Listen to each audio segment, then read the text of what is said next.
All right, guys. So this video really comes down to a question that I get. Honestly, I get a lot, but every now and then someone reaches out and says, "What should I do in this situation?" And really, it's how do I handle a red flag, kind of in my charter portfolio per se. And really, this is how I'd handle it. The two most common ones that I get is, I have this kind of legal matter, and I don't know what I should do, what I should say. Well, the first thing that I would say is, you don't want to hide something like this, because it's something that you might get away with it when you're trying to, apply for the residency interview. But I can almost tell you from firsthand knowledge that, once you get into residency, they're going to do pretty much, a thorough background check on you, and you're just going to create what could have been just a small problem into something pretty significant.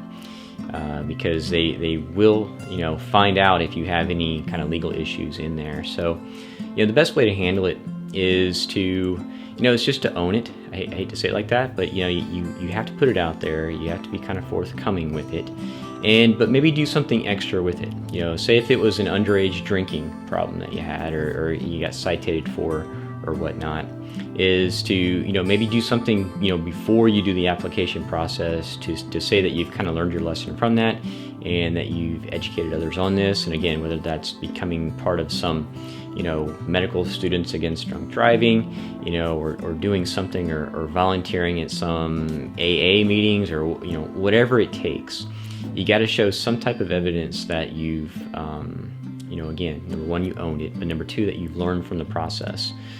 Because I think most people know we all make mistakes, and none of us are immune to it. But it's how you handle that mistake. And for some people, they just collapse. They can't recover. But what I would say is, we have to approach it as though we have to learn from it, and move forward. But if you try to hide it, again, I've seen this, is that a person got all the way into residency, and then when they did the background check, as part of the onboarding process, it came up. It was something very simple, but it was something that was reportedly hidden, and it cost them the residency. It was one of those things where by the time the decision climbed the ladder, the decision was made to move on from that candidate per se. The second kind of thing that they say, what should I do with this? And this comes down to the again, I failed the exam. What should I do? Because they're afraid it's going to come up in the interview process, which it will. But if you get to the interview process, they're already aware of it. They may talk about it or bring it up. But how you handle that is once again is owning that one as well. And going back, and what I would do is actually go back and pick a topic that was probably one of your weakest. When you get your score back, and say one of your weakest was pharmacology. I would go back, and again, I would teach pharm to others. I would I would go on YouTube and make videos about pharmacology.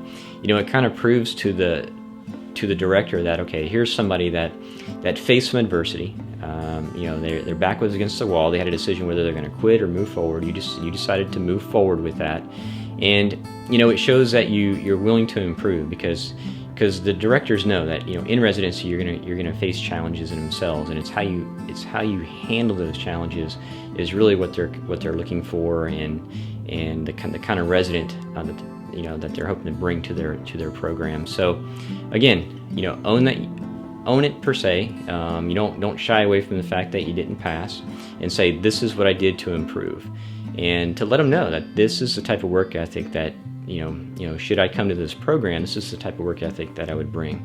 And again, if you did not pass all your steps on the first try, then I would say, you're pretty much, I'd recommend that you actually take all the steps, including step 3, prior to applying, because I think it just removes that academic risk.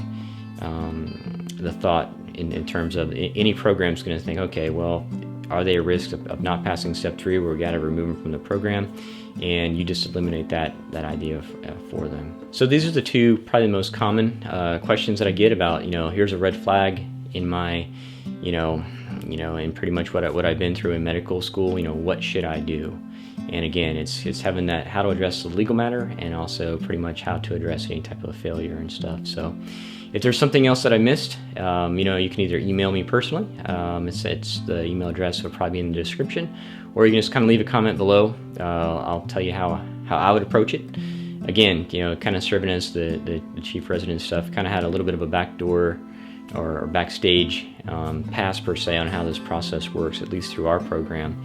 And I don't think there's really no deal breakers in there. I think it's only when you kind of try to hide or run away from what occurred. I think that's really where you kind of, you know, where you kind of do yourself a disfavor in that sense. So anyways, if you like the video, hit subscribe, hit like, and you know, reach out to me if you have any questions.